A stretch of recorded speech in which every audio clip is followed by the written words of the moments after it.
Welcome to Declutter for Change, the podcast where we clear the visible and invisible clutter from your mind, body, soul, and home to make room for the life you actually want to live and love. I'm your host, Heather Clark. This episode with Sarah Dawkins is a powerful look at the transition from rigid medical model to the intuitive world of holistic healing. Sarah is a passionate holistic health and healing coach, international speaker, and author of Heal Yourself. She's also a multi-award-winning entrepreneur and award-winning host of the uplifting podcast Mind, Body, Medicine for Self-Healers. With over 20 years' experience as a registered nurse, Sarah combines her deep understanding of conventional medicine with her own powerful self-healing journey to create a truly integrative approach. Having overcome multiple chronic health challenges herself, she now supports others in uncovering and addressing the root causes of their symptoms, helping them restore balance, reclaim their energy, and create lasting, vibrant wellness.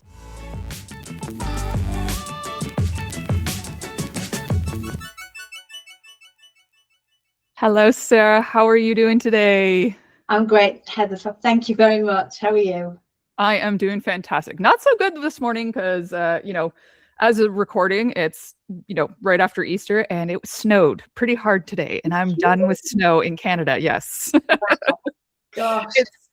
It's quite entertaining because I think every Canadian now has, as soon as they woke up this morning, they're like, I just want to go right back to bed. We did not want to. Wow. Yeah, we're like, we just want the weather to be nice. Like, we're not asking for like 30 degrees. We're just asking for no more snow. Yes, and I hear you. Yes. So as we were talking earlier, you had said that you started off as an RN and now you are a holistic health coach. How on earth? Now, mind you, actually, those can be very related because it is still in the health area. But what made you go from an RN, which, most people that I know that had started off as an RN and stuff like that went straight in and continued and have like, that is what they retire from type of thing. So what got you into the online space with the coaching and everything like that as well? I kind of just said that was my plan. Qualify as a registered nurse and live it until I literally die. And Yep. That was my whole life plan. So I qualified in 2001, and in 2004 we moved to America forever with green cards because I passed the ENLEX exam, and that forever lasted 2 years. But it's a different story, right? But while we were there, one of my nurse colleagues challenged my use of pharmaceuticals at home, which sent me on a whole wild goose chase. Because my mum was a nurse, so I was raised in that medical model. Mm-hmm. So when we're ill, we go to a doctor's, we get a prescription, we get a diagnosis, and the pills, cream, whatever make us better. That was my belief for 41 years. And then when she challenged me, I went home thinking, A, what else is there? Because that's all I knew. Mm-hmm. And B, is medicine bad? Is there something I don't know about it? So I went down like 2 consecutive rabbit holes, one about the darker side of medicine and the other about what else is available. And that's when I found lots of people writing about their own healing journeys, healing all sorts of health problems. Yeah. And of course, me being that registered nurse background, I'm thinking, well, are they special? Is there something about them that allows them to heal themselves? And maybe I can't because I didn't know anything about that. So that set me off on my own journey. And when I started making small tweaks to my diet and my lifestyle, I started seeing tangible results in my body. I healed acid reflux, psoriasis, and eczema within about a month. So I'm thinking, wow, this is mind-blowing in a way, because I was never open to this kind of information. Well, and a lot of people aren't, and that's the thing. Like, especially you coming from, like, you went to the traditional school route. You went to the traditional way of learning from a book, as opposed to, the holistic thing is learning from your own body, your own experience. So it's like, whoa, those are 2 totally different like spectrums, and you're like, oh, now I got to get used to this. Yes, and it was that learning and understanding what our body is capable of that caused me conflict that over time led me through a dark night of the soul and a deep depression, which then actually I'm grateful looking back that I went through that awful time, because that totally not only changed my mindset around what our bodies are capable of, what health and wellness truly means, but it changed my whole life trajectory. So I first of all went into becoming a nurse entrepreneur and won awards and did really well, but I was still a nurse. So I then trained as a coach, and then I surrendered my license, and then I set up my coaching business as a holistic health and healing coach. So it's quite a journey over about 12, 15 years. Yeah, I was just about to ask him, like, and how long was that? You Yeah. can sum it up in like, a paragraph right now, but at the time it's like, yeah, no, that was like 12, 15 years of, like you said, like it was the ups, the downs, the downs, like, how many books, how many different things your body probably had to experience itself in order for your mind to go, oh, wait a second. Yes. Because a lot of the times people, like, again, like even in the medical industry, we have two different experiments that we do. We do one where it really is the medicine, and then we have a placebo effect. And like for me, I've definitely, like, if you ask my kids, I don't even know if we have any medicine. Maybe we do, but I'm very much the holistic side of things. I'm very much like, no, like, first of all, I don't remember the last time I got sick. Like I had a sore throat, but I was like, I know what that is. Like that's other things, whatever, that I had to deal with in my body. And then it was like, a day or two later, I was like, okay, done. And the kids are like, what the heck?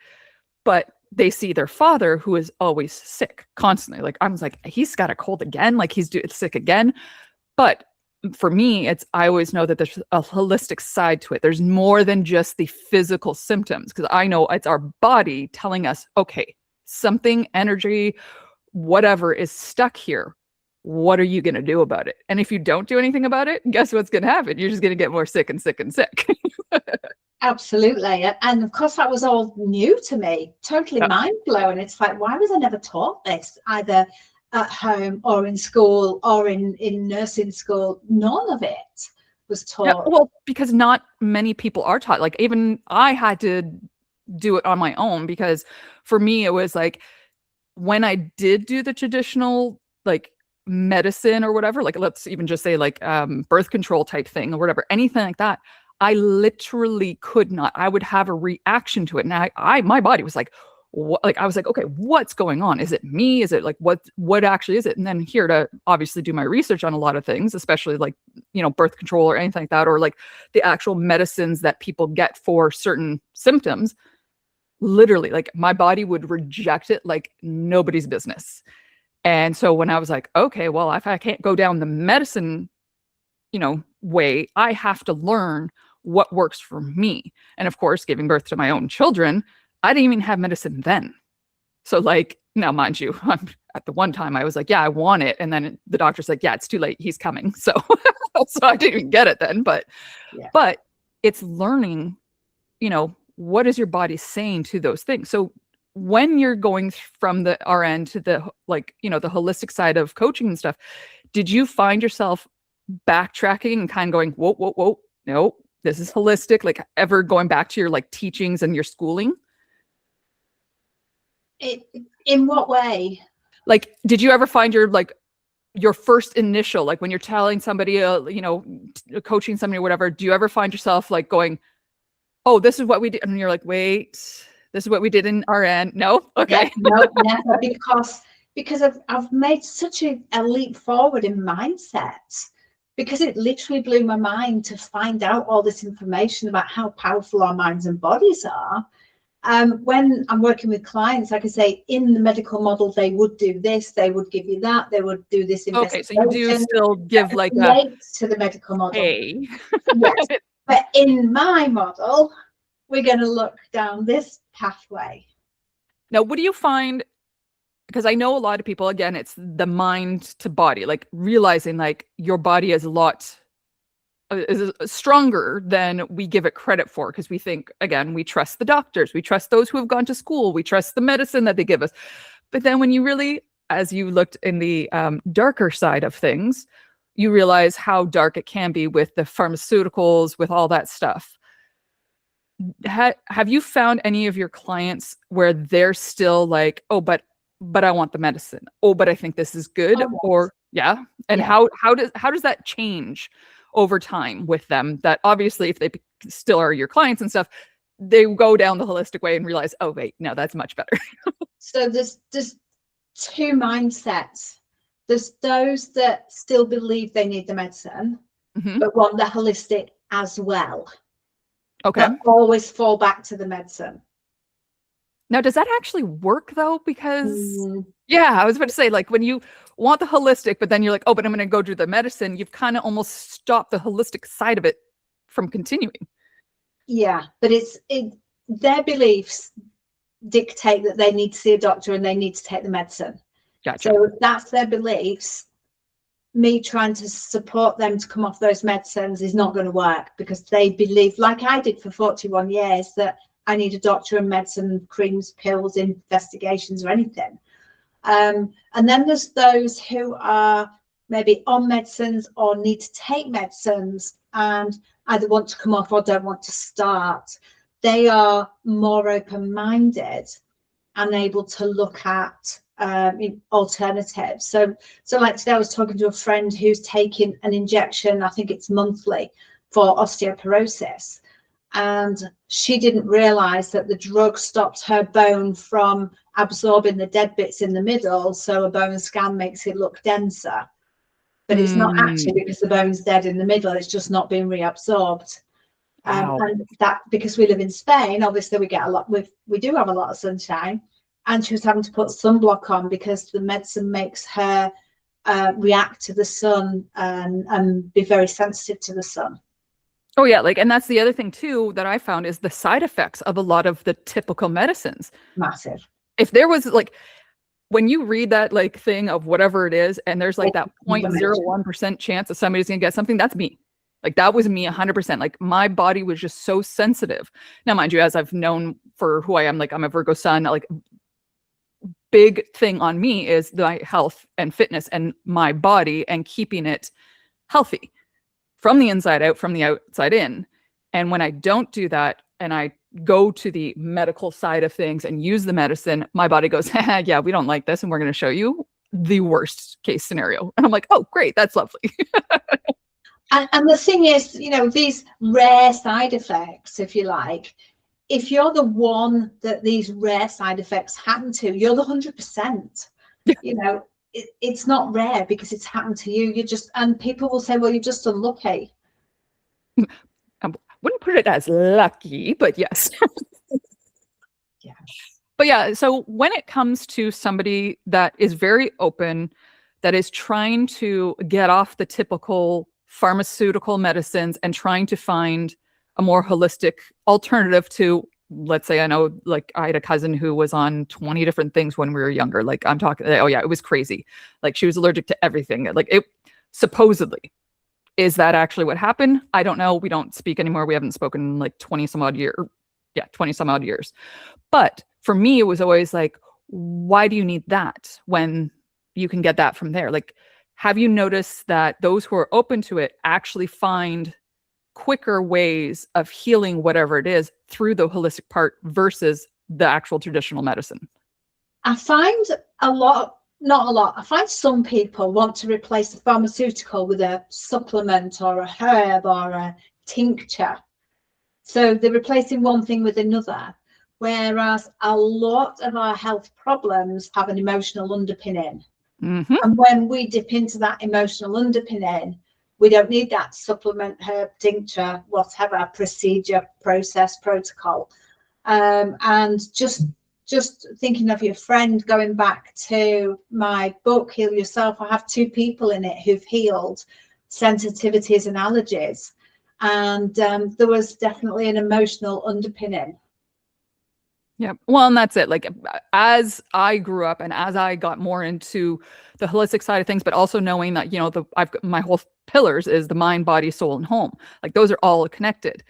You cannot do one, you cannot declutter one, you cannot clean, you know, whatever without affecting the others. So looking back at a lot of my childhood, or a lot of, even like I said, my cousin's childhood and stuff like that, I know that there was absolute trauma. There was different things that, you know, in the family was, shh, you don't talk about that. So of course, as children, we bottled it up. Well, for me, I explored that as I got older, and I'm like, what was that? What did because I knew for myself, a lot of my bottling up came out later on in life. And I was like, oh, we got to deal with that now before it becomes something that I pass down to my kids. Because that's the thing with generational, the emotions and stuff. It very much is generational too. You're taking on things that, your parents, your grandparents, especially as females, we were in our grandmother's, womb while she was pregnant with her mom, like kind of thing. So it's like, yeah, when you look at it that way, it's like, holy, our bodies can absolutely absorb so much of that energy. And if we ignore it, then it becomes those ailments. Then it becomes the sickness. Then it becomes the diseases. And is it hard for a lot of women or men? I don't know if you work with men as well, but to see it like that? From the coaching that I do, I had one gentleman in particular last year said at the end of our session, we had an extended session because he was just in the thick of it at the hour's time. I'm like, let's just keep going. Let's just keep picking away at this. And he traced back some of his problems through to his grandparents. He didn't know his great grandparents, but he was like, oh, wow. So, yeah. And, I helped him to see what he hadn't seen previously through the generations. And once he saw that, he linked what he was feeling to what happened with his grandparents and then his mum specifically, and then him. So he was totally open to it. Some people, when I've talked about ancestral DNA and trauma, are just not open to it because they're too logical, rational thinking. But the majority of people can be open to it when we start exploring. And I'll ask them questions, and I'll take them back. Can we just explore that a bit more, and who was there and what happened? And in doing so, it helps them to pinpoint something that happened and the way they held it as that child, because most people go through a trauma. So there's trauma, what I like to call capital T, your physical, your mental, your sexual, your abuse. But there's also trauma, little t, and that can be being made fun of, having an accident, being laughed at, being held back. It's not so much what happened to us in any of those events. It's about how we hold it as that child, because that young child with that event is still within us, thinking of that event through the eyes and the mind of that child at that age. And that's what we need to work with, that innocent little child and their perception of what happened to them and what they made that mean. Yes, that is huge. And that's a lot of, when you look at a lot of these things and a lot of our beliefs and a lot of, like, when you're at that point, whether you're at the dark soul of the night or, you're transitioning, or I know a lot of people who go through a divorce. That's one of the things that was my point of, like, okay, what's happening? And it's learning that, oh my goodness, these are the things that happen. Yeah, it wasn't like, okay, maybe there was a major one here or there, but yeah, it's sometimes, more often than not, those little things. And when you take yourself right into that moment, you're like, it almost feels like you are that child again, because emotionally, that's where you still are. And then when your body, because again, I've said this on probably many podcast episodes now already, but our body's going to remember before our mind will. Like, absolutely. Yeah. Like, I know that there's things that I can walk into a room or I can walk into something. Even, like, I even said this on one of the podcasts too, is when I was going through divorce court, every time I went to the courthouse, obviously my body like tensed up, whatever, blah. At the end, when everything was said and done and good, and I was literally just dropping off things, my body still, as I was driving that car, still had those same emotions and the same, like, tensing up. And I was like, dude, literally was talking to myself in the car. I was like, listen, you're fine. You're just dropping. Like, everything is good. Everything turned out the way, not exactly what you wanted, but yeah, you won this type thing. But yet my body was still whatever, like, dealing with the actual emotions of it. So when you have your clients that you work with, when it's literally like still in their system and they want to go to that, let's say the anxiety, because anxiety is a huge one for a lot of people nowadays, when they want to reach for that prescription that the doctor gave them, what are some things instead that they can do to counteract that feeling? there's lots of things that we can do from ourselves, and it's called somatic healing, and it involves the body. So there's touch and there's breath work that are two really easy things, and mindfulness, three really easy things. So touch, give yourself a hug, literally touch your hands to your arms, and then maybe stroke your arms as well. And that hug feeling is, your mind is perceiving that as somebody's giving you a hug, even though it's you giving you a hug. And that will help support anxiety levels and lower the stress. Breath work, just breathe, just become aware of your breathing and slow it right down. Count in slowly as you're breathing in, see how many you can count to, and then count out slowly. So you're counting your breaths, but trying desperately to slow it down to as slow as you can. And in slowing your breath, you also reduce anxiety. And be mindful in that moment. Look at around you. What can you see, hear, feel, touch, and maybe taste? Use your senses and really tap into that present moment. Be present in the moment. Because we can't suffer anxiety, which is something that we're like future thinking, if we're in this moment right here, right now. There is nothing to be anxious about right here in this moment. The anxiety is projected into the future. So just, I mean, if you want, look at your hand and just really gaze at it. Look at the creases, the wrinkles, your knuckles, the color, the veins, the everything, and just be with yourself. That is awesome. And yes, I was actually like when you're in the present and you say, one thing you can see, one thing you can smell, one thing you can touch. Like I've heard that multiple times from a lot of therapists, from a lot of people that have gone through therapy, is that becomes one of the biggest things, because again, you are bringing the mind and body connection and the soul too part of it as well, because it's like the right here, right now is all you've got. Anxiety, like you said, was the future, and depression is too much in the past. Right here, right now is all we've got. We can't redo the past, and we can't always predict the future. What you can do is where you are right now, right here, and the breath. The breath is the biggest one. Like that was one of the things. So when you were saying like give yourself a hug, one of the things I remember when I was before court and stuff like that, I always did the butterfly thing, where it was the one tapping, like opposite hand tapping the opposite shoulder. And it was similar to that, where again, the tapping, which I had a podcast episode of that as well, but it was it forced my head and my body to connect to each other, because my head was way up in the clouds, way up in the clouds. Yeah. So when it comes to the holistic side of things, where, okay, so they've got off, let's say 90% of the meds that the doctor had, no matter how many, if it was 1, 2, 10, and they're at a point where they're like, I want to just do full 100% holistic, etc. Is there something you get them to do where it's like, okay, here's a diet thing or not even diet, I hate calling it diet and whatever, but here's what you ingest into your body, let's call it that. But also, is there an external ingestion as well that you get them to pay attention to, like, I don't know, social media and the news?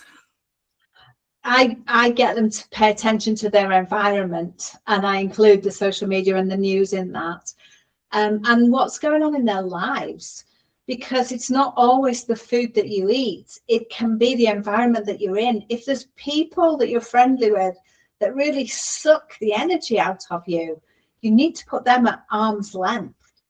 Television, yes. We haven't had a television for 15 years because it's just nasty. It's just so much, there's just so much fear on it, and it's called a television for a reason, and it's programming. Words are powerful, and these words are not random. So I would advise them to let go of watching the television, and then they can't get sucked into that fear that's being propagated, and remind them that what they see on social media, the majority of it isn't even real. It's artificial. Right. Well, especially now that AI is out here, like, holy, there's a few things where I'm like, Yeah, I'm like, there's a few things, like even with the kids and stuff like that, I said, listen, I'm not gonna be that person that's gonna like send you, I'm not gonna be that parent that sends you all these things like, oh, this is so real. I'm gonna be like, this AI, please know that this is AI, this is not real, this is whatever. And they're like, yeah, you already had done that. I'm like, because it's true, because you can see things like, and especially like you were saying, like, you know, with a television, well, now there's a narrative in the AI world where they want to show you what their thing is to incite that fear, because fear is one of those things that, you know, keeps your body at a point where it wants to go back to those prescriptions, where it wants to find that external thing like alcohol or drugs, etc. And it just, because those things numb the body so you don't have to feel, so you don't have to think about what's actually going on. And when, like, do you have people that also have you noticed that they do, okay, yeah, they got off the drug or not the prescription drugs, but do they go and switch over to alcohol or recreational drugs? The people that I deal with already drink alcohol. Okay. I live in There you go. States, you know, and most people are retired. So, you know, there's some of my clients drink alcohol. But I think a lot of retirees as well get stuck on social media, scrolling, because it's filling a void for them. You know, these addictions fill voids. And if there's something missing within them, a lot of people seek the external rather than coming back inside and asking themselves, what's missing? What 100%. do I need? So there is that. I don't know that they propagate further addictions. Okay. No, I wasn't sure, because I know that some, you know, when you are reliant on one, you know, pharmaceutical drug, like I said, some people I've seen have gone in because, again, it's the, you know, they think, oh, I have no willpower. And it's like, it's not just about willpower. It's about setting up your life in a way that actually helps you get off that track completely. And when you're scrolling, when you're, you know, constantly going out on every Friday and Saturday night, and, you know, the weekends are like, you know, okay, let's say you're not retired yet, but, you know, Monday to Friday, it's that, you know, Monday to Friday grind. And then they look forward to the weekend. And then the weekend is spent doing the drinking out, partying out till like 2-3 o'clock in the morning, and the lack of sleep that happens and stuff like that. Like for me, sleep, oh, listen, I love my sleep and my sleep loves me. But lately, my sleep has not loved me. And I have found that it has caused me, and this is where like the holistic part of me knows, no, it's because you're not sleeping well. But it has caused me to have certain thoughts or certain feelings or certain like anticipations, like the anxiety or whatever. And it's like, no, you know what this is and you know how to adjust it. If you need to take a nap, go take a nap. Absolutely. Go and have a siesta. Exactly. Like, why are these things not Canadian, you know, norm? A siesta is a fantastic thing. Yes. So do you find that, you know, throughout the day, are there different things that somebody can do that as they're going through this, you know, removing one thing, you know, trying to get the holistic side of things, are there things throughout the day that they can be more aware of and more conscious about, as opposed to just going through the subconscious routine that they've been so used to? Yeah, so that's where I bring them back into the mindful practices. You know, make time, schedule time every day to be mindful, set time aside for yourself, for self-care. Take that time out, even if it's 2 minutes, 5 minutes, to just sit and just be, and either allow your mind to just, the thoughts to just float away, or just be an observer of your thoughts. Just allow them to free flow without being critical or trying to identify or trying to analyze. Just allow it to be, so that we can come back to ourselves and just take that time for us, rather than filling our mind full of, I wonder what's going to happen in the future, and did I get the meat out to defrost for the dinner, or what did I say in that conversation yesterday, should I have said something different? Just stop and just be with yourself. Yeah. Oh, I love that. Yeah. One of the things that took me a while to do, because I'm not somebody who sits still very well. But what I did do and what I do love is a flame. So a candle. So I would take little tea lights and I would light it, and I would just do like almost like, because I don't meditate well. Like I said, I don't just sit there and, whatever, because my brain goes 20 miles a minute, and then all of a sudden I forget that I was meditating, and I go up and go do dishes or something. But when it comes to the candle, and because it was just a tea light, it only went for a little bit, but I was able to just sit there and just stare at the flame. It was just something that, like, okay, yes, I was doing something. I could see it. I didn't have to close my eyes, because I'm also somebody who, I think it's aphantasia or whatever, where I cannot actually visualize. Right. So for me, having that little tea light and staring at that flame was my visualization, because then thoughts could come and go, and I'd be like, yeah, nope. Or I would actually even like think about those thoughts could go into the flame and burn away. The thoughts go into the flame and burn away. And it took me a while to get to the point of being able to actually sit down for longer than, the 3-5 minutes. But now I'm like, I could set a like fire pit. Like, we just got a fire pit last summer or whatever, and I could sit there for hours upon hours just staring at that flame. So fire for me is fantastic. Now, I'm obviously safe about it always. Listeners, don't worry. But are there things? Sorry, can I just add into that? Because as part of this conversation I had yesterday, one of the ladies was saying about the thoughts, and I was telling her about something that happened. She went, oh, that's it. Now I'm going to have a nightmare about that. And she said, I have these awful thoughts and I have nightmares. And I said, I want you to be aware that you can think consciously and choose your thoughts, but your subconscious mind can also throw random shit out and you'll think that that's yours, and you'll think, why am I thinking these bad thoughts?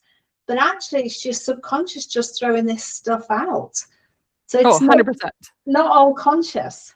Oh yeah. Well, so when we talk about subconscious and whatever, my dreams, listen, I've got my AI, I literally just throw them in there because it's my little journal, and I just get it like, can you just analyze this a little bit for me? Because again, the subconscious mind, like, you think you like dealt with something 10 years ago, 20 years ago, and all of a sudden you're like dreaming about it and you're like, what? But for me now, it's like, okay, why did that just get brought up now? What of that? So again, if it was like 20 years ago, let's say, well, what happened 20 years ago? How was I? Am I about to enter a same phase as I did back then? And obviously I'm totally different person. Like, we're not even the same person as we were 6 months ago.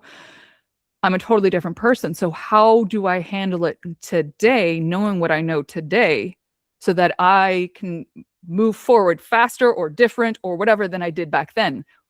And those things have helped me so much. But yeah, dreams, hugely crazy sometimes. And I find that a lot of listeners lately, and a lot of like my friends and clients and stuff, they're like, what is going on in the cosmos right now? Because my dreams are absolutely crazy. Yeah. And I was like, yeah, well, buckle up, because they're not going to get any better. Totally. And the human resonance has just been spiking and whiting out, and yeah. Yes. Well, and that's the other thing too, is I know a lot of people, like, somebody like yourself, and even I grew up in a family of like book smarts, got to do the books. If it doesn't make any logical sense, it doesn't exist, whatever kind of thing. Like, you got to show me it before I can believe it. And now I'm like, I believe it, even if you don't show me it ever again. Yeah. And for that, it's such a weird sensation to hear, like, because I think my family's still probably very logical. And if they actually listen to a lot of my podcasts, they'd be like, what's going on with you? Because they don't know this side of me, because I don't show it with them, because I know I adjust myself to my surroundings, which is when I'm with them, it's like, okay, I can't talk about the cosmos. I can't talk about the universe and how, I'm a Virgo sun, Capricorn rising, like all that stuff, because it's like, they'd just look at me like, you said what? And when I started my own healing, and started changing and challenging my own beliefs, my family and most of my work colleagues just thought it was crazy. Like, that's how it's going to be. I'm going to speak what I need to speak. I'm not going to not say it just because you don't agree with it. You never heard it before. You think I'm crazy. I'm just going to keep speaking because this is what I now know. But isn't it crazy to think about when you decided, I'm going to go more of a holistic side of things. I'm going to go figure out what my body's saying about X, Y, and Z, whatever. I'm going to, me, myself, and I, the only person that knows me the best is me. I'm with me 24/7. I can't get away from me. My thoughts, my emotions, all that stuff. But when you tell them that's what I'm going to do, as opposed to go listen to a doctor who knows me for, well, my doctor barely knows me because I think I go once every like 10 years. I should go a little more often. But again, it's one of those things where, isn't it crazy that they're more susceptible? If I told them that a doctor told me to do exactly this, okay, that's cool. But when we tell them that this is what we made a choice for ourselves, that they're like, that's weird, that's crazy, that's never going to work. That's one of the ones that I usually got from a few people back in my days. I don't talk to them anymore. But isn't that weird? Like, I don't know, maybe it's just me, but I find that so weird that people think the holistic side, something that literally our ancestors actually lived off Mother Earth, and now we're trying to go back to that, but we're the weird ones. It's ancient wisdom. It absolutely is. And yet, you know, you only have to look at the Rockefeller medicine and how that came in and how that pushed out the ancient wisdom to see where we're at now. Yeah. Like, I don't know. I find it so funny how like such a different like system and like years prior to, decades prior to, and all of a sudden then it became like just so normal to, oh, I've had a headache, oh, let me just pop a couple pills. And I'm somebody who suffers from migraines, and like I think my first migraine, I was like 12 years old, and I was like, it was one of those migraines where, you know, when you're crying because it hurts, but then it hurts because you're crying, and then you fall asleep or pass out because it's just one of those things. Well, I grew up being told, okay, take these pills. And I was like, okay, cool. But they didn't, like, they worked, but they didn't work at the same time. And it wasn't until like I was working at a factory back in 2003 to 2005, something like that. And I would constantly, because they have the fluorescent lights, they have all that stuff. And there was one point where I was sitting at the bench and we were having like our pre-meeting or whatever, and somebody had hit me on my arm and I didn't feel it. And they're like, Heather, I thought I was having a stroke.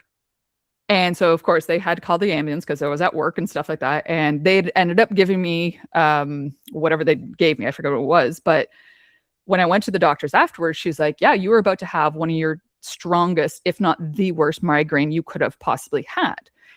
And I was like, but I was paralyzed on like the one. She goes, yeah, that's a symptom that is possible. Not many people have that, but you clearly do. She's like, because she knew me as, you know, the 0.1%er.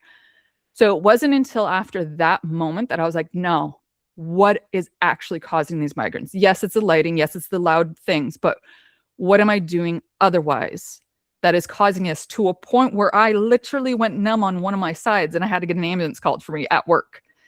And so, yeah, so that started a bit of it because, like I said, I suffered from migraines a lot. And I was like, no, there's got to be something more to this.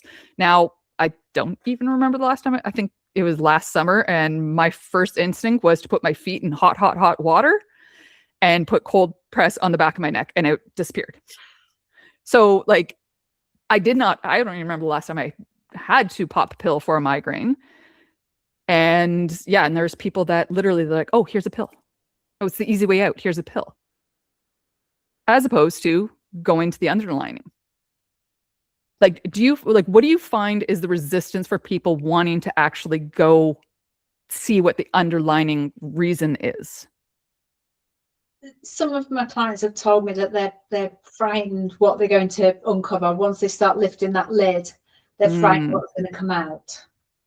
And that's where, you know, we have to have those compassionate conversations with unconditional love, and just whatever comes out, just acknowledge it and show it love, because it's been within us for so long. And we, you know, I have people who are like, I hate that and I hate that and I really don't like that and that's ugly. And I'm like, but you can't heal in any of those states. You can only heal in love. So we need to find a way for you to come round to loving yourself, the good, the bad, and the ugly, as who you are now, with everything that you're holding.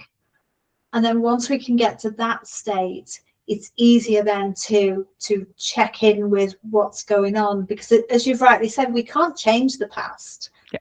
But we can reframe it. We can look at it through the adult eyes that we have now, with the skills and knowledge we have now, and look at what happened way back in the past with the younger eyes, the younger version of us, and the skills and knowledge that we were lacking in. And then we get to choose again. Like we get to choose differently.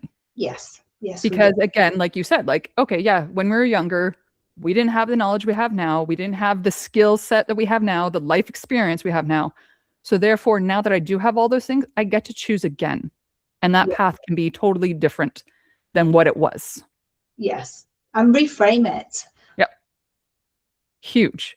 All right. Well, this brings me to, because if we're giving tips on, reframing and stuff like that, the 4-pillar finish that I always do with all of my guests, and it's tips to do with reframing with the holistic health and stuff like that. Each tip for a mind, the body, the soul, and the homes for the listeners today. So for the mind, calm the mind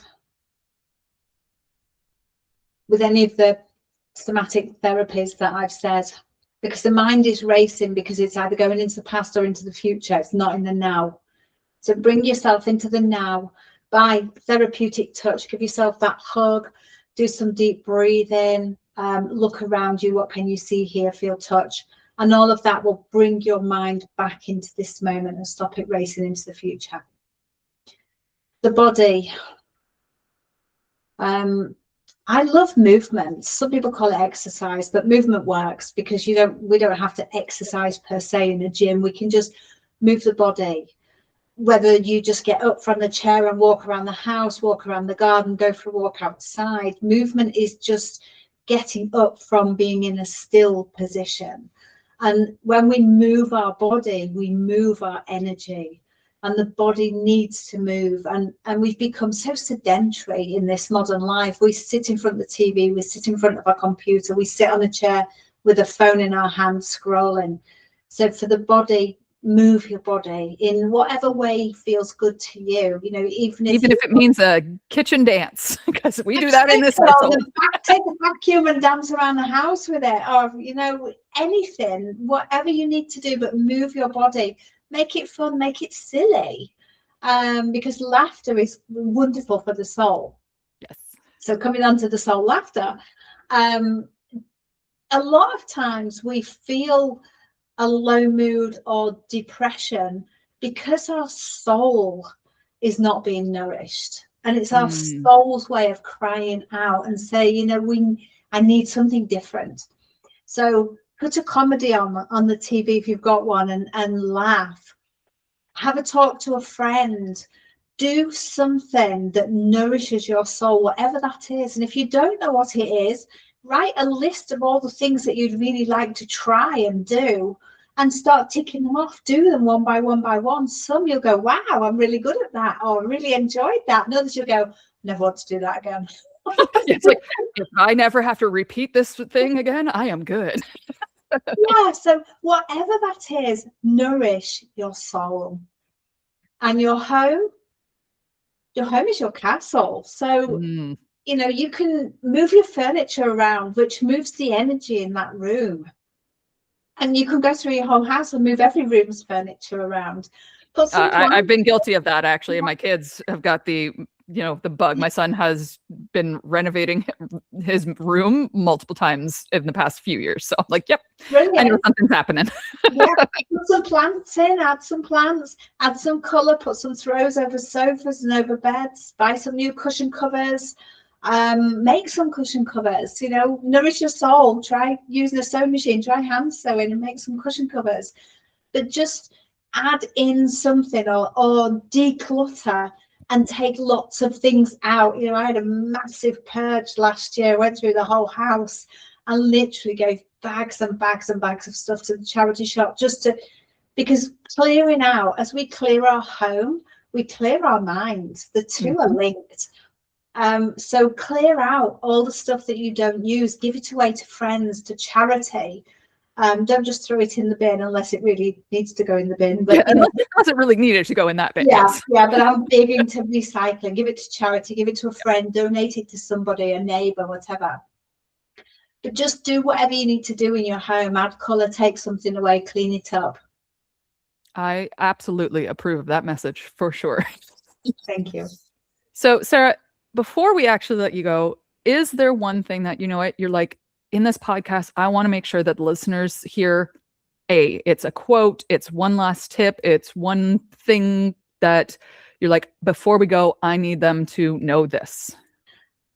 I'll give you a quote that got me through my challenging and dark times. Perfect. And still keeps me moving forwards in life. And it's a quote by Henry Ford. If you always do what you've always done, you'll always get what you've always got.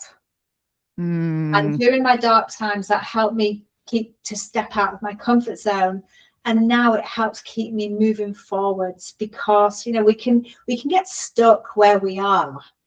And it's comfortable to be stuck in that position because we know that place. It's uncomfortable to step out of it. Reframe it. It's just discomfort I'm feeling because I'm stepping out of my comfort zone. But, you know, if I step out of my comfort zone, I can move forwards in life. Well, and new neurons get built and new things, new lessons, new whatever happen in your life. So it's like, yeah, stepping out of that comfort zone. There's a reason why in an entrepreneurial world, in, you know, the online space, that's one of the biggest things is just step out. Like, what if you're comfortable, you're not pushing yourself enough. So get uncomfortable. You're not growing. Absolutely. Yes. Perfect. All right. So I know that there's the book that you were talking about and stuff, and all those links. I'll make sure to have those in the show notes, listeners, and anywhere you can find Sarah will also be in there as well. So thank you so much, Sarah, for joining us today. And we look forward to future things with the holistic world. Thank you, Heather.